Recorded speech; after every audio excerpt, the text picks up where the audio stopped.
Pengawas Universitas yang saya hormati Pak Rohek, jadi yang saya hormati Bapak Ibu Kepala Sekolah yang saya hormati, dan tentunya Bapak Ibu guru yang saya banggakan. Alhamdulillahirabbil alamin, wassalatu wassalamu ala asyrofil anbiya'i wal mursalin wa ala alihi washabihi ajmain. Asyhadu an la ilaha illallah wahdahu la syarika lah wa asyhadu anna Muhammadan abduhu wa rasuluhu. Rabbi shrah li sadri wa yassir li amri wahlul 'uqdatam min lisani yafqahu qawli. Ibu pembawa acara yang saya banggakan, alhamdulillah. Sebelum saya lanjutkan, sebelum dimulai, saya sepakat dengan tadi yang disampaikan. Apabila Bapak Ibu agak sedikit penasaran yang harus memperoleh penjelasan lebih lanjut, silakan angkat tangan pada saat proses, tidak usah nunggu kita sudah bubar. Gitu. Karena kalau sudah bubar kan nggak mungkin nanya. Jadi pas di situ saja. Tapi kalau mau pulang duluan juga silakan. Karena nanti absen akan dicek kan gitu. Kecuali Pak Samsuri, Pak Yudi kalau ada kepentingan silakan. Tapi akan lebih suka kalau bapak-bapak ada di sini karena saya akan merasa tenteram kalau yang dapat bapak-bapak semua.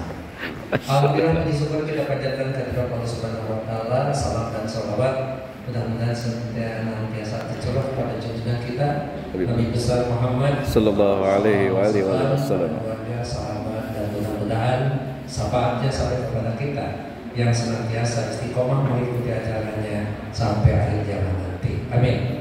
Amin ya Rabbal Alamin. Bapak Ibu yang saya hormati, sebelum saya berdiri perlu permakluman. Yang pertama, kalau tadi Ibu siapa? Ibu Ayu, sesuai dengan wajahnya yang sangat ayu. Cincin kau sirik kali bapak apa sirik? Iya.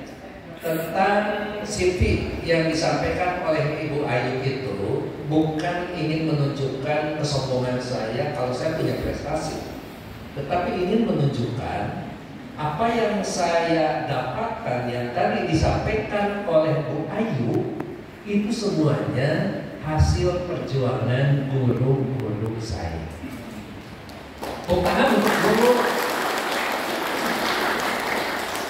Jadi kalau tadi Ibu Direktur mengatakan apabila Bapak Ibu di antara guru menyerah dengan aktivitas sebagai guru, itu sangat disayangkan begitu. Karena dalam pikiran saya, dalam pengalaman saya, hanya ada dua orang yang sangat istimewa dalam sebuah kehidupan. Satu, kedua orang tua, yang kedua guru-guru kita. Iya, yang pertama kali disebut oleh orang yang sukses, satu, kedua orang tua, yang kedua guru kita. Kenapa? Karena bagi seorang guru, apabila berhasil mendidik anak kita untuk menjadi anak yang soleh, maka bukan hanya doanya dari dia kepada kita, tapi kita adalah orang yang memperoleh tiket pertama ke surga. Amin. Kecuali kalau Bapak Ibu menyerah, betul, silakan bicara ke Ibu Dokter Putu. Ibu, saya sudah tidak kuat jadi guru, terus mau jadi apa? Jadi kepala sekolah. Terus itu.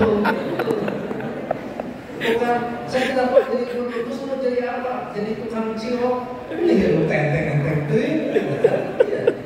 Saya ingin jadi kepala sekolah. Terus kalau cita-cita kamu setelah jadi kepala sekolah, saya ingin jadi pengawas. Setelah jadi pengawas, ingin jadi kepala dinas. Setelah jadi kepala dinas, saya ingin memiliki yayasan seperti ibu. Subhanallah.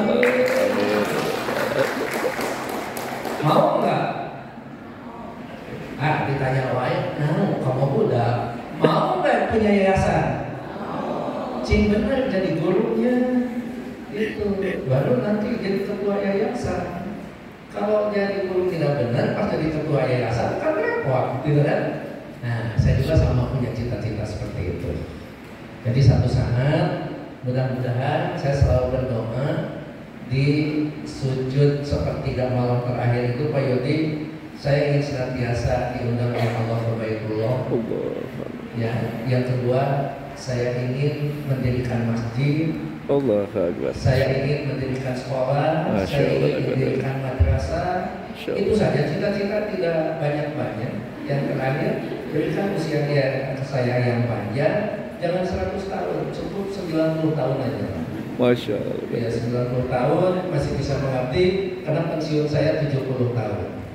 Jadi kemarin bertemu dengan teman-teman yang satu angkatan, maka saya tergolong yang paling muda. Kemudian teman-teman semuanya protes. Usia kita kan sama, kelahiran 62, 61, pensiun 60. Oh enggak, saya melihat ukuran pensiun tua dan muda itu diukur dengan pensiun. Kalau yang sudah pensiun berarti sudah tua. Yang tua pensiun tapi masih muda. Nah, saya pensiun 9 tahun lagi. Alhamdulillah. Jadi mudah-mudahan masih tetap semangat. Amin. Dan yang paling semangat apabila saya suruh bicara di depan Bapak Ibu guru. Gitu. Kenapa? Karena ini akan menjadi sebuah kilas balik kehidupan saya waktu saya SD, SMP, SPG sampai di perguruan tinggi. Baik, Bapak Ibu yang saya hormati, kalau tadi Pak Ketua Pembina mengatakan uswah, kemudian apabila Ibu Direktur Dikdasmen mengatakan bagaimana kita menjadi contoh, sebetulnya ada sebuah kesamaan, baik yang disampaikan oleh Ibu Direktur maupun oleh Ketua Pembina. Dan pada saat tadi Pak Ketua Pembina menyampaikan ke saya, Prof, silakan bicara seluas-luasnya dan selebar-lebarnya. Saya katakan intinya sudah disampaikan oleh Ibu dan Bapak. Jadi Prof, mau apa sekarang? Saya hanya memenuhi kewajiban supaya tidak malu pada saat tanda tangan honor. Itu aja. Ya, ini catatannya biar ingat kan bahwa kita bicara pakai honor gitu. Oke. Ya, terima kasih. Saya suka bergurau, itu jangan dianggap gurauan gitu. Atau bawa kembali di video. Baik, Bapak Ibu, mengapa kita masih tetap jadi guru? Dan mengapa kita jadi guru tidak hanya sebatas menyampaikan materi? Ada sesuatu yang ada di dalam kita sebagai motivasi. Apa? Kepedulian. Kepedulian. Peduli pada anak orang karena kita juga punya anak. Peduli kepada masa depan anak orang karena kita juga ingin anak kita punya masa depan. Jadi bagi guru, modal yang utama bukan masalah tingginya gelar, bukan masalah kepemilikan sertifikasi sebagai seorang guru, tapi yang pertama modal dasar bagi seorang guru adalah kepedulian. Tidak mungkin kita datang pagi-pagi kalau kita tidak peduli bahwa anak sudah menunggu kita. Tidak mungkin kita mengajarkan dengan materi yang sangat baik, melalui metode yang sangat baik, apabila tidak peduli kalau mereka sudah bayar ke sekolah kita. Dan tidak mungkin kita menunjukkan kinerja yang terbaik apabila kita tidak peduli kepada yayasan yang sudah menggaji kita. Dan yang terakhir, tidak mungkin kita mengabdikan apapun yang kita miliki dengan cara diwakafkan kepada lembaga ini apabila kita tidak peduli bahwa kita suatu saat akan kembali dan nanti akan dihisab sebagai seorang guru. Sehingga Rasulullah mengatakan orang yang cerdas adalah orang yang ingat kematian dan senantiasa mempersiapkan kehidupan yang paling panjang setelah kehidupan di dunia. Jadi tidak mungkin kalau kita sebagai seseorang selalu berpikir tentang bayaran, selalu berpikir tentang hitungan dan sebagainya. Kalau semuanya dihitung, kalau semuanya dibayar, kalau semuanya ditentukan dengan uang, pertanyaan yang muncul, apa yang membawa kita pulang? Tunjangan profesi sudah dapat, tetapi kita tidak menunjukkan kinerja secara profesional. Masih butuh gaji kita tinggi. Bagaimana kalau gaji kita rendah? Sudah rendah, tidak berkah. Sehingga apa yang terjadi? Sepertinya dari lubang tutup lubang. Bahkan kita menutup kemungkinan kita belum sampai ke rumah tapi gaji kita sudah minus. Iya. Ya saya tidak mengatakan dulu di sini. Enggak, di sini nggak akan ada. Biasanya kalau gaji rumah di rumah masing-masing ya. Betul.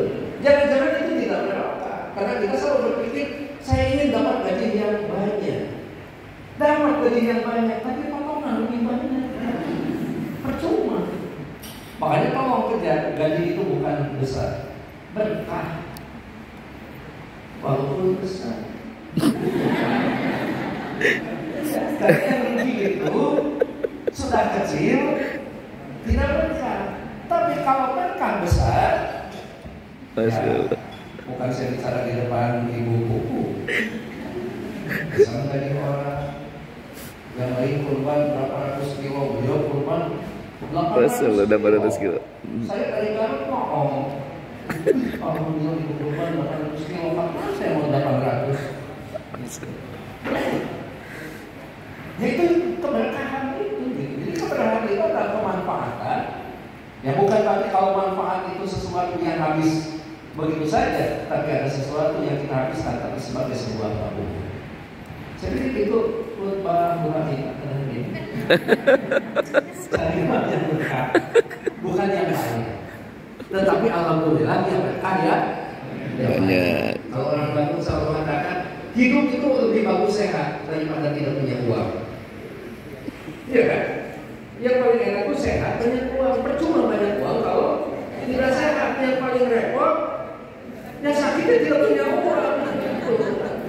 Gunakan BPJS, menggunakan BPJS, kuperawat di bawah dah. Tapi coba kalau kita ke rumah sakit Selasa, Bapak umum atau BPJS? Kalau sudah umum, mana? BPJS? No. Untuk tenaga? No, sama no. Lain.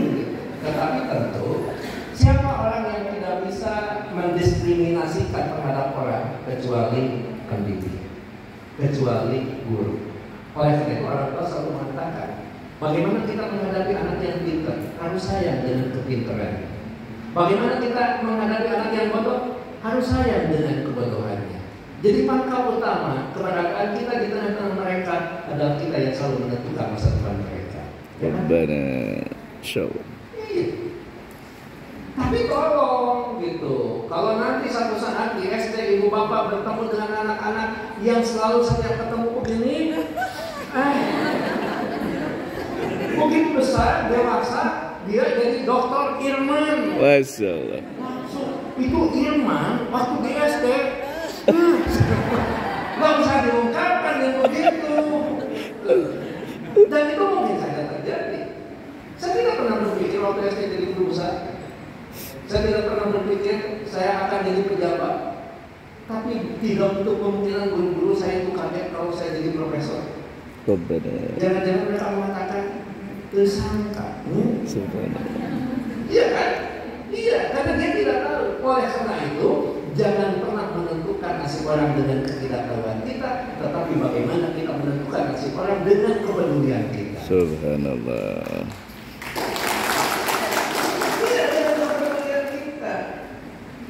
Saya tidak tahu, zaman dia kalau masuk SD masih baris? Masih baris ya? Masih diperiksa kukunya?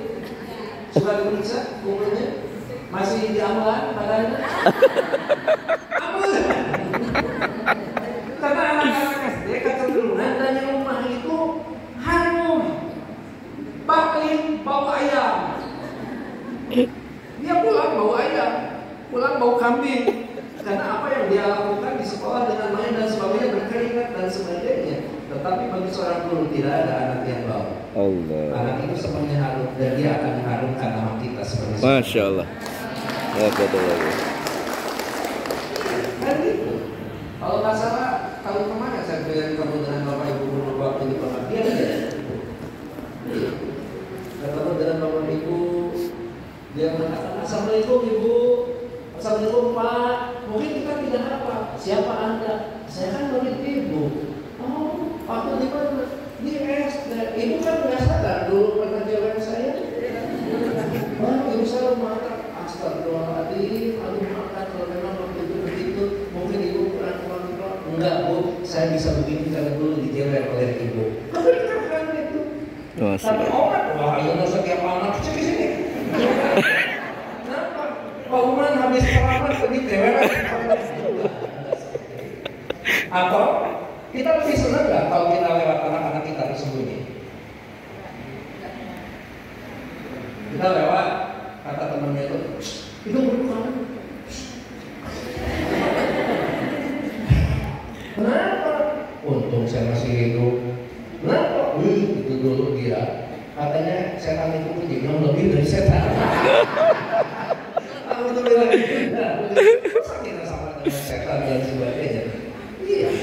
Tapi saya ingin selalu mengatakan kalau orang tua dan siswa mau masuk dari situ selalu lihat ke sebelah kanan. Sehingga nanti keluarganya akan bertanya, kenapa kamu harus selalu lihat ke sebelah kanan? Maka dia akan menjawab, tidak mungkin papa seperti ini kalau dulu tidak pernah sekolah di tempat ini. Masya Allah. Siapa gurunya? Ya bapak. Bapak. Atau begitu orang mau masuk kalau tidak pernah belok nengok ke sebelah kanan, malah nengok ke sebelah kiri. Pada saat ditanya, kenapa kamu setiap lewat tempat ini selalu nengok ke sebelah kiri? Karena itu adalah tempat yang menyakitkan bagi saya. Siapa gurunya? Ya bapak ibu. Nggak mungkin ibu maksudnya. Jadi kita tinggal sekarang memilih. Mau memilih kemuliaan hidup pada saat nanti sudah tua sampai di akhirat nanti, atau kita mau memilih sesuatu sekali bahagia tapi hakikatnya mendolimi anak orang lain. Innalillahi Masya Allah. Ada yang mau bertanya?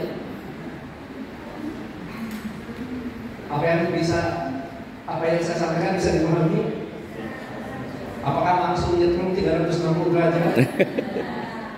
Iya, saya sukanya itu kalau saya bicara di depan Bapak Ibu guru. Mereka mengakui kesalahan tapi masih bisa senyum gitu. Paling melikir.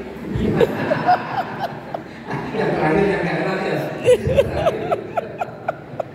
Iya betul. Kadang-kadang kita itu mengatakan apa yang kita lakukan. Makanya setinggi-tingginya saya disebut dengan seorang profesor, tetapi kemuliaan Bapak Ibu jauh melebihi saya. Masya Allah. Saya tidak pernah jadi guru SD. Saya tidak pernah jadi guru TK, guru SMP, guru SMA. Saya tidak pernah jadi sekolah-sekolah. Bahkan juga tidak bisa jadi pengawas. Saya hanya bisa menjadi seorang dosen. Itu saja. Jadi sekarang, kenapa saya mengatakan begitu? Jangan pernah Bapak Ibu merendahkan apa yang Bapak Ibu miliki pada hari ini. Aduh, itu ada dosen, tapi mau guru. Ingat, semua dosen cita-citanya jadi guru. Boleh tanya bawah. Ini jadi dosen besar atau guru besar? Guru besar, Pak. Karena beliau dosennya sudah besar.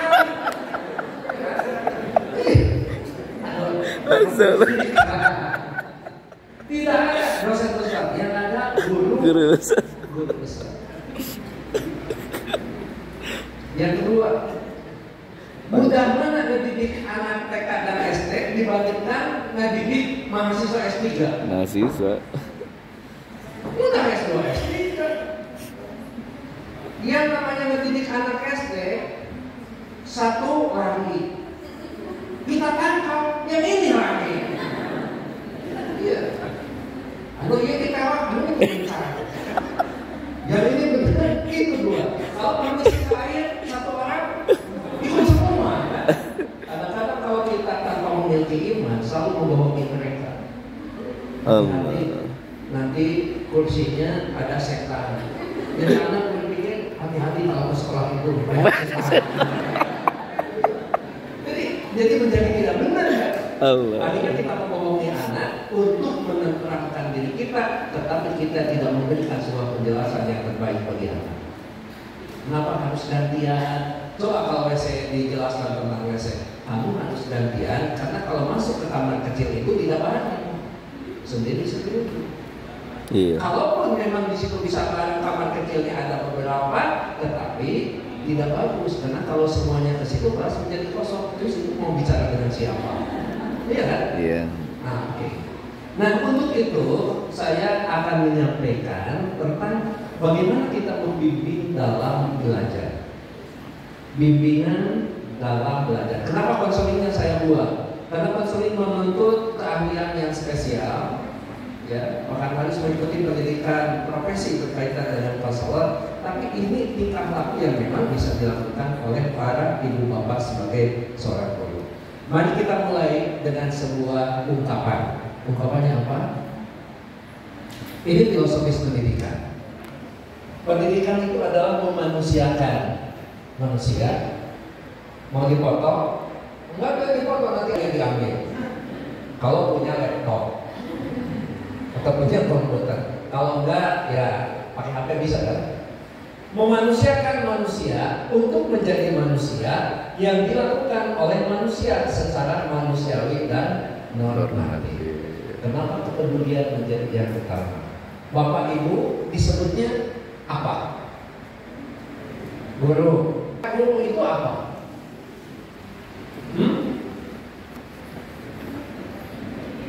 Hakikat yang paling dasar Bapak Ibu itu apa? Manusia. Iya kan?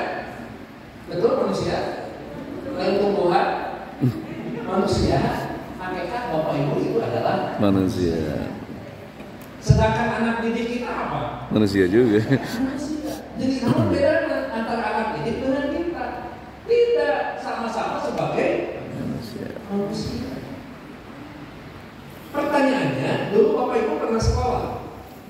Pernah. Senang diperlakukan baik oleh guru atau tidak? Kalau kayak gitu. Jadi kalau kita dulu senangnya diperlakukan dengan baik oleh guru, maka anak kita sekarang pun Senang. sama. Kalau kita salah, senang disalahkan enggak? Kalau kita benar, senang dibenarkan enggak? Senang lah. Senang. Anak didik kita juga sama. Jadi hakikatnya yang kita didik ini adalah manusia. Tetapi harus menjadi manusia. Hanya baru hakikatnya sebagai manusia, tapi belum menjadi manusia. Karena itu sering orang sunat selalu mengatakan, kalau jadi dulu, ayeuna harus jadi jelema. Masya Allah. Kalau ini jadi apa? Dosen? Oh, udah jadi orang sekarang. Padahal setelah jadi dosen masih orang juga. Itu benar. Memanusiakan manusia. Jadi memanusiakan manusia itu dia sebagai manusia, kita perlakukan sebagai manusia. Itulah memanusiakan manusia untuk jadi manusia dengan segala karakternya. Dan itu hanya bisa dilakukan oleh manusia dengan cara-cara yang manusiawi. Pertanyaan saya, yang pertama kali penting untuk lebih dulu jadi manusia, kita apa anak didik? Kita lah. Kita. Jadi kalau mau anak kita pintar, maka yang harus lebih pintar kita. Kalau ingin anak kita baik, maka yang harus lebih baik. Masya Allah, Masya Allah. Kalau ingin anak kita taat, yang harus taat. Nah, jadi lebih begini jempek. Kalau ingin anak kita bertauhid, maka yang harus lebih bertauhid. Gurunya aja. Kalau ingin kita nasib anak kita baik, maka nasib yang harus lebih baik. Gurunya aja, Masya Allah. Kalau anak kita ingin bersyukur, maka yang harus lebih dulu bersyukur. Kita juga. Masih percaya? Masya Allah.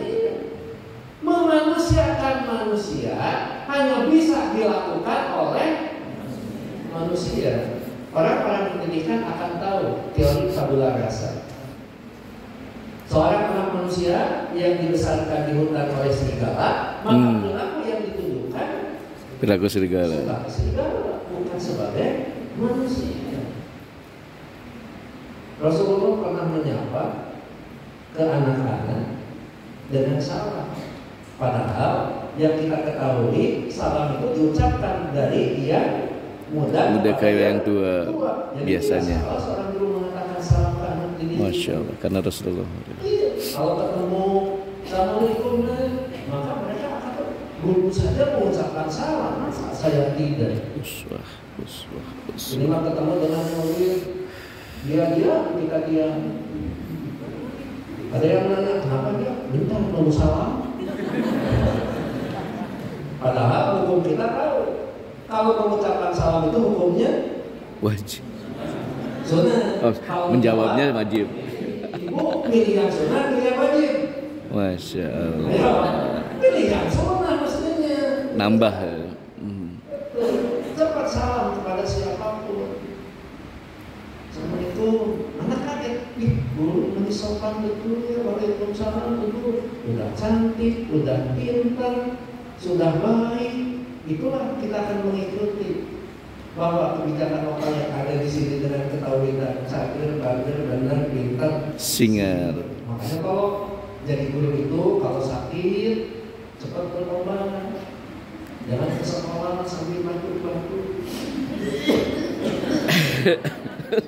Kasihannya jadi guru.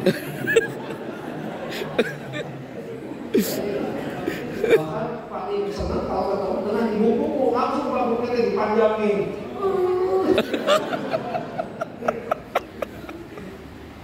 Sakit apapun itu anak didik tidak boleh menunjukkan rasa sakit. Tapi kan Pak tidak manusiawi. Iya, tapi normatif, tidak cukup manusiawi. normatif juga. Kalian benar ya, kalau belajar itu yang benar. Ibu udah capek, santai. Jadi curhatan lagi. Nah, pasal. Yang paling repot yang saya kemarin bahas di depan guru-guru juga. Setelah kita mendidik anak SMK, sekian tahun kita tanya ketemu sudah punya anak berapa? Pasti banyak ya.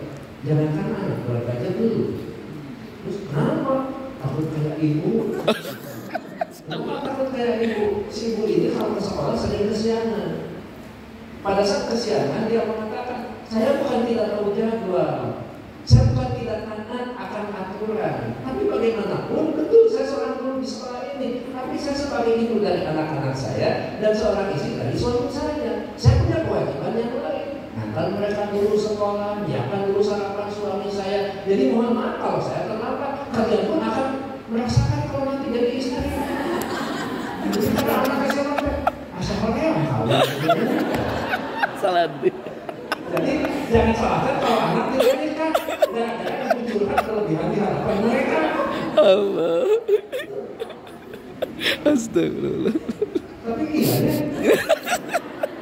Kasar. Maksudnya curhat, tetapi menunjukkan kalau kita tidak punya kemampuan untuk itu. Guru itu manusia, tidak akan lepas dari masalah, tetapi justru kelebihan guru itu mampu menyelesaikan masalah. Allah. Biarkan anak-anak tidak tahu kalau kita punya masalah, walaupun seberat apapun masalah kita di hadapan anak-anak, tetapi adalah orang yang sangat luar biasa. Insyaallah lah.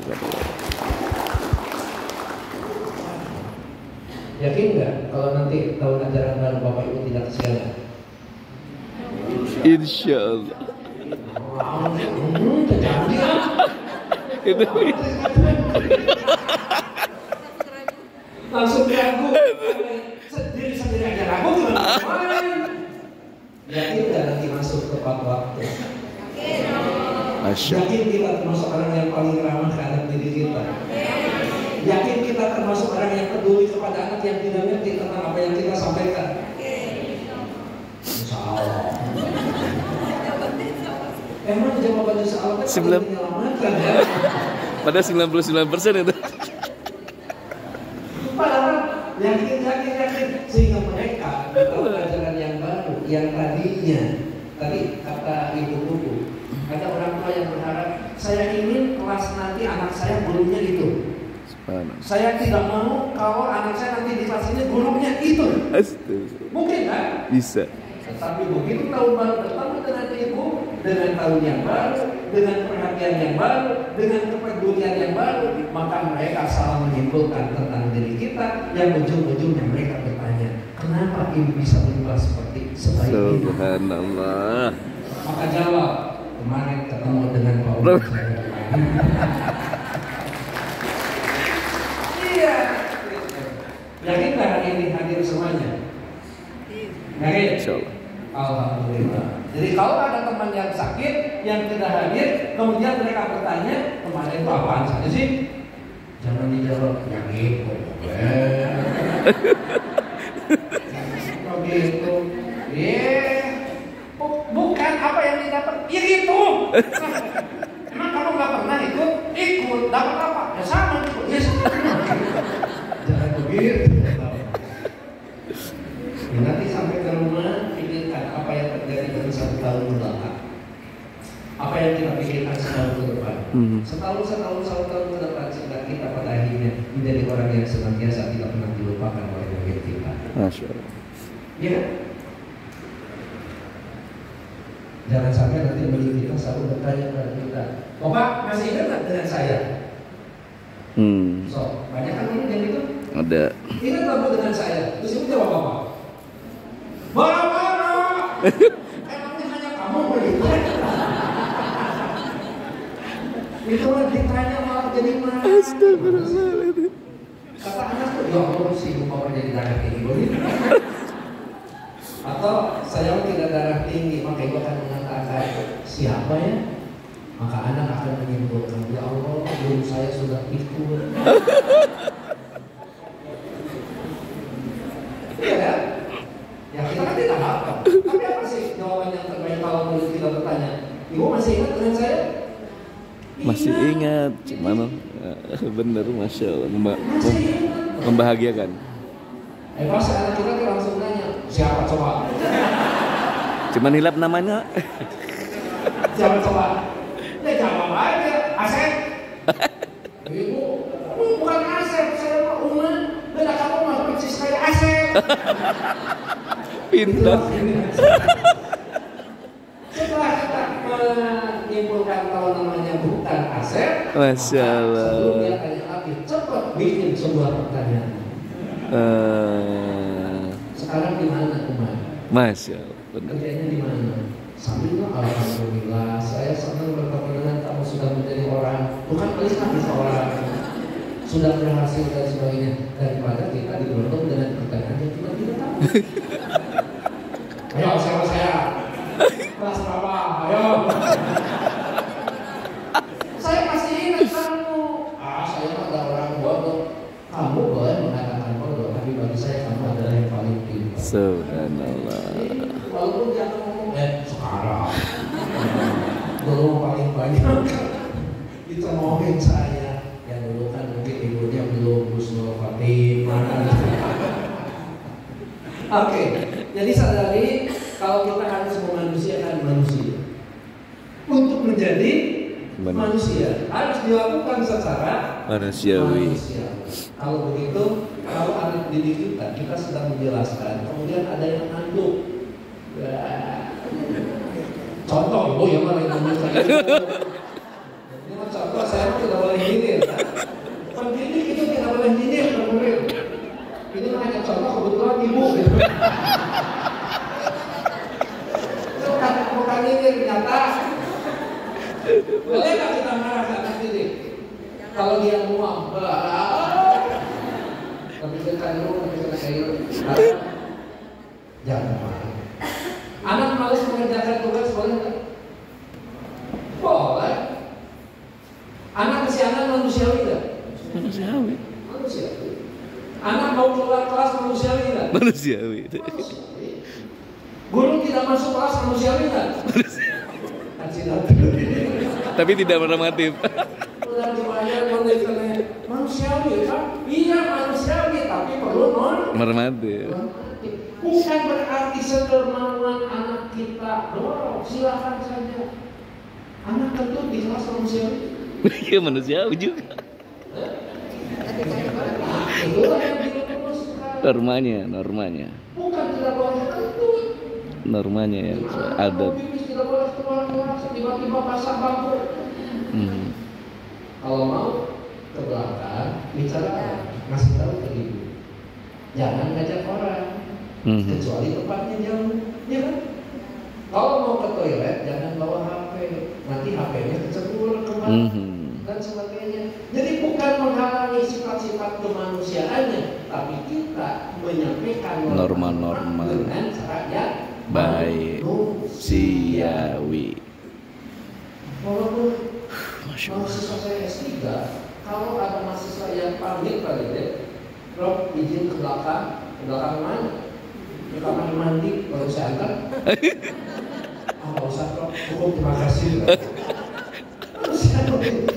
Tapi tetap aja sebelum ngandung. Kalau ditungguin nggak. Manusiawi tapi Normatif. Berbasis normal. Boleh anak berteriak? Boleh. Boleh. Iya normatif. Salurkan menjadi nyanyian.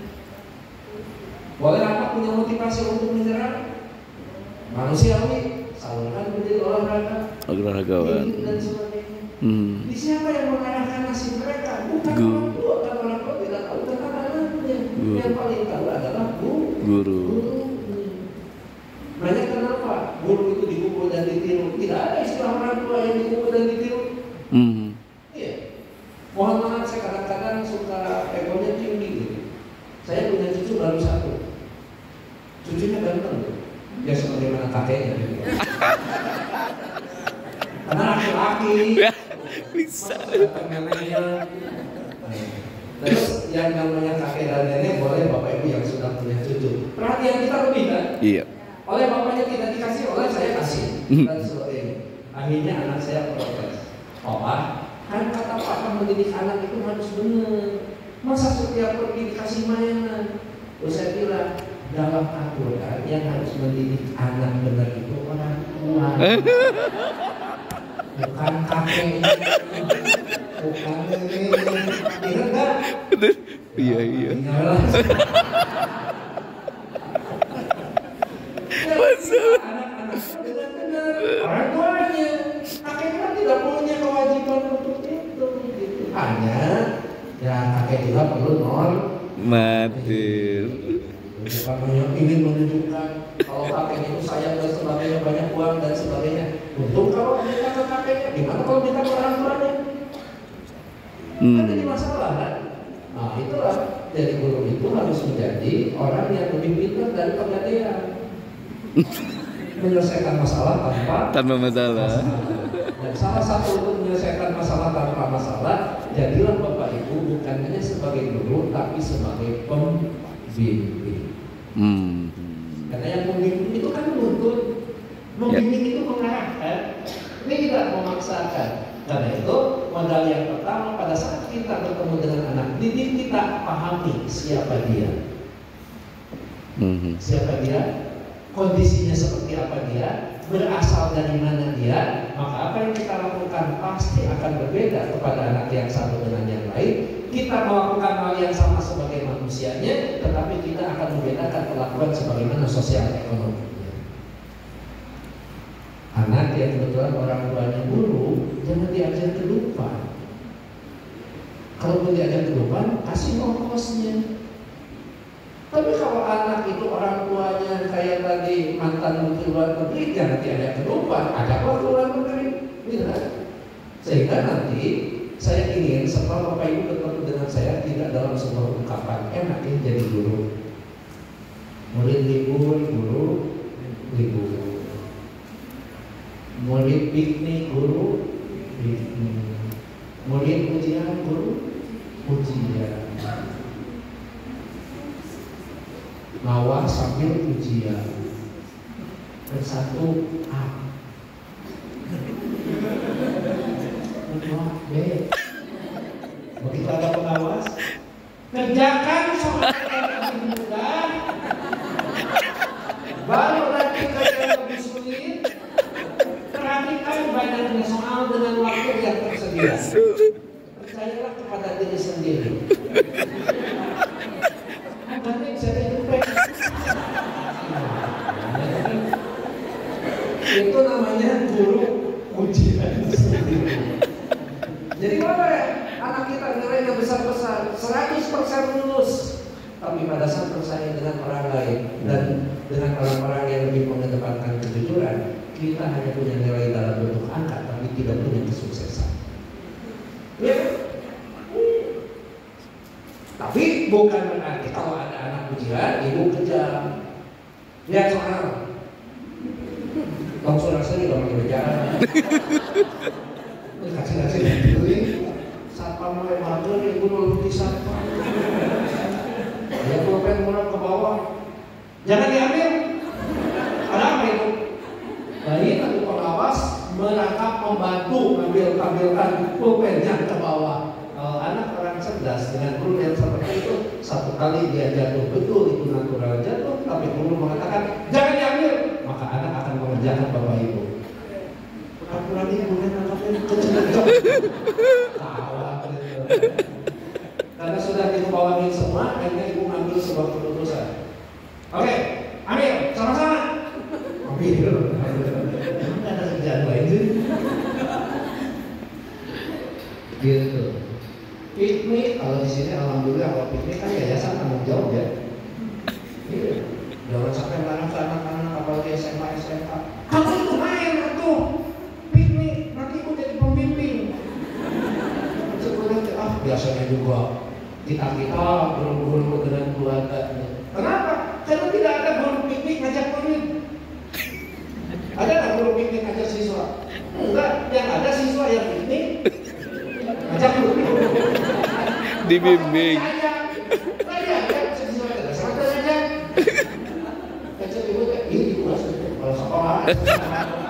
Hanya alasan. Oke. Apalagi yang kedua yang harus kita lakukan? Fungsi pendidikan. Kalau begitu yang pertama, kita punya kewajiban mengembangkan potensi anak. Dia sebagai manusia, kita kembangkan untuk menjadi manusia. Potensi dia adalah pintar, maka kewajiban kita membuat dia menjadi orang yang pintar. Potensi dia mampu berpikir kritis, dan bagaimana kita membimbing dia menjadi orang yang bisa berpikir kritis. Ada istilah burung terbang dengan sayapnya, manusia hidup dengan akalnya, gitu kan? Dan kita sudah diberikan potensi paling tidak 4 klaster klasifikasi. Satu dengan insting, kedua dengan panca indera, yang ketiga dengan logika, yang keempat dengan iman. Bagaimana itu semua sebagai modal untuk menjadi manusia. Makanya sangat tepat dan saya sangat mengapresiasi untuk bergabung di kampus ini karena ujung-ujungnya adalah iman. Tauhid. Kalau hanya dengan insting, maka kita manusia sama saja dengan binatang. Tapi pertanyaan yang muncul, apakah kehidupan cukup dipenuhi dengan insting? Tidak. Maka kita diberikan panca indera. Bapak Ibu yang guru geologi, guru IPA akan tahu. Pada saat kita benda yang lurus dimasukkan ke sebuah bejana, maka kita lihat dari luar tidak akan tegak lurus, tapi bengkok. Maka di situ bukan lagi panca indera yang penting, logika dikedepankan. Pada saat sholat subuh 2 rakaat, pada saat sholat duhur 4 rakaat, kita tidak bisa berlogika. Ujung-ujungnya kita perlu mengimani. Itu adalah sebuah ketentuan. Ya. Jadi ujung-ujungnya manusia yang paling tinggi itu manusia yang sudah sampai pada sebuah titik bahwa semua harus didasari dengan sebuah ketauhidan, iman, kan seperti itu. Kembangkan itu. Tetapi dengan catatan, saya ingin Ali menyampaikan sebuah pesan. Didiklah anak-anak bukan dengan zamanmu, karena mereka tidak pernah mengalami zaman yang kita lalui. Sekarang digital, ya dengan digital. Boleh nggak anak-anak bawa HP ke kelas? Boleh, tapi di kelas bukan lewat. Normal. Di kelas bukan nonton film, tapi gunakan HP sebagai fasilitas belajar yang diarahkan oleh kita sebagai seorang pendidik. Maka HP bermanfaat. Jadi bukan boleh bawa HP. Ya kita nggak mungkin lah berkomunikasi dengan orang tua. Jangankan mahasiswa, anak SMA, SMK, TK sudah bawa HP, ya. Yang penting mungkin anak TK jangan HP-nya merek apel yang digigit. iPhone, apel digigit, itu lebih mahal daripada apel kiloan. Padahal mending apel kiloan kan? Tapi kenapa masih begitu? Sosialita. Yang dilihat itu merek, lihat dan sebagainya. Kita lihat itu merek penting. Pertanyaan saya, apakah guru tidak penting menjadi sebuah merek branding? Penting. Bapak Ibu harus punya branding. Ibu siapa? Bu Eli, beda dengan Ibu. Bu Dede. Nah Bu Dede itu begitu. Bu Dede mah bukan kayak Mat Soema. Bukan. Bu Dede jadi mau kalem, ya kalem, ya yang kalem. Jadi nanti anak akan terkenal dengan kekaleman. Anak terkenal dengan saya seperti ini, dia akan menjadi sebuah branding, tetapi branding yang positif, kan seperti itu. Tiba-tiba Bu Dede marah keras suaranya, kan anak-anak kaget. Kenapa sih Bu Dede kesurupan? Kali-kali kalau Bu Dede, nah jangan begitu, tidak bagus. Kenapa Bu tidak bagus? Ya kamu melakukan itu, maka orang lain akan begini. Dan Ibu memberikan contoh. Ya. Di satu sisi kita mengembangkan potensi, tapi yang kedua membentuk watak dan karakter. Jadi akan sangat salah Bapak Ibu benar kalau Bapak Ibu berpendapat, Pak, anak itu dari rumahnya sudah begitu, ya. Dan waktu yang paling banyak ada di mana? Sekolah. Oh ini di Sekolah rumah. di rumah. Di rumah. Jadi apa yang Bapak Ibu lakukan dulu? Menyerah dengan nasib. Saya tidak mau guru mengatakan itu waktu yang paling banyak di rumah, jadi pengaruh yang paling kuat dari rumah, sedangkan mereka di sekolah hanya sebentar, dan yang kami lulus bukan dia sendiri, tapi banyak. Kalau seperti itu, maka saya sepakat dengan ibu guru, mengundurkan dirilah jadi seorang guru. Subhanallah. Kenapa? Ada nggak orang tua yang disiapkan melalui sekolah untuk jadi orang tua? Nggak ada. Guru disiapkan. Ada nggak diklat untuk orang tua? Nggak ada. Guru ada workshop, ada sertifikasi. Jadi boleh waktunya sedikit di sekolah, waktu lebih banyak di rumah. Tetapi guru di sekolah lebih paham bagaimana mendidik anak orang. Paham semua? Karena itu, kalau di bahasa kampus, saya selalu mengatakan boleh mahasiswa itu datang apa adanya. Makanya boleh anak didik kita datang apa adanya, dengan seada-adanya. Tetapi karena Bapak Ibu luar biasa yang membuat anak semuanya ada. Anak itu datang aja bodoh. Maaf, kita tidak boleh mengatakan bodoh. Bodoh. Dididik dipukul bodoh. Apa hasilnya? Bodoh. Anak didik pintar, didik pukul bodoh. Hasilnya? Bodoh. Anak tidak akan menghormati guru. Oh ya. Iya kan? Mau nggak Bapak Ibu bertanya kepada anak? Kalian paham yang ibu jelaskan? Sebelum ibu menjelaskan sudah paham loh. Jadi kalian butuh ibu? Tidak. Terus saya tahu yang mau. Iya. Terus mana punten? Silakan dibuka. Duduk dengan baik.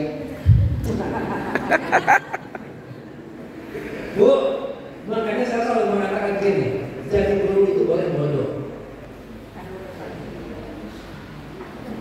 tapi harus lihat pintar. Paham maksudnya?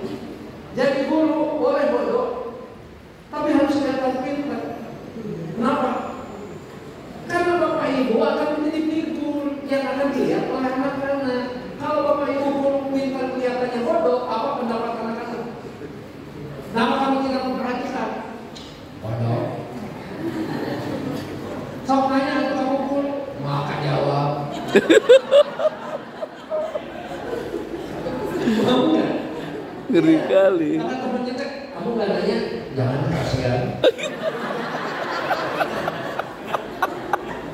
Nama kasihan, bodoh. Astagfirullah. Maaf, ternyata kan dia menyediakan waktu 30 menit lagi. Oh itu? Maaf ya. Astagfirullahaladzim. Sampai jam 3 sore. Ya oke lah. Mudah-mudahan jadi vokal. Amin. Jadi penampilan bagi seorang guru itu menjadi hal yang sangat penting. Menjadi guru yang enak dipandang mata, menjadi guru yang suaranya enak untuk didengar, menjadi guru yang bisa untuk dicontoh. Itu penampilan. Ya. Jadi kalau kita mau bicara, kalau guru sebagai pembimbing tidak hanya cukup ibu bapak membimbing anak mengerjakan soal, tetapi bagaimana membimbing dia menjadi orang yang cerdas dalam kehidupannya. Kenapa? Karena inilah pendidikan. Usaha sadar. Nah, usaha sadar. Kalau kemudian itu sadar apa enggak? Sadar. Tapi belum ada usaha. Anak tidak pintar, dikembangkan potensinya, geser, silakan berusaha. Usaha atau upaya? Apa bedanya usaha dengan upaya? Sama. Usaha itu apa? Upaya itu apa? Bilang satu kali nggak diterima, ditolak. Bilang yang kedua kali tidak diterima juga. Cara kita berupaya. Kan? Apakah yakin bapak ibu menerima calon suami yang mengatakan cinta satu kali langsung diterima?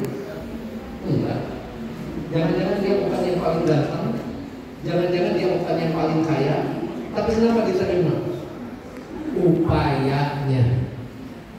Setiap ketemu, I love you. Aja dia buat, dasar jangan dia. Begitu ketemu lagi besok, I love you. Lama-lama jadi kepikiran, jangan-jangan yang pilu. I love you, you love me, yang pilu. Tahu yang pilu? Ayo kita pergi. Iya. Yep, ngilu. Saya bukan cinta kepada dia, tapi saya menyenangi upaya dia. Ada kan calon suami yang tidak datang tapi diterima? Kalau ditanya kenapa diterima? Karena kami berbeda dengan yang lain. Nah, saya bertanya kepada istri saya. Saya tanya, dia yang tanya saya, apa alasan kamu melamar saya? Berat. Maka saya jawab dengan orang yang cerdas, untuk melamar kamu tidak perlu alasan. Kalau alasannya cantik, nanti juga nggak akan cantik. Udah tua. Kalau alasannya muda, nanti juga tua. Kalau alasannya kaya, nggak ada gadis yang kaya. Semuanya milik orang tua. Jadi tidak perlu alasan untuk melamar kamu. Masya Allah, meaningful. Ternyata dia lebih cerdas daripada saya. Oke, saya terima kamu melamar tanpa alasan, tapi jangan pernah sekali-kali meninggalkan saya tanpa alasan.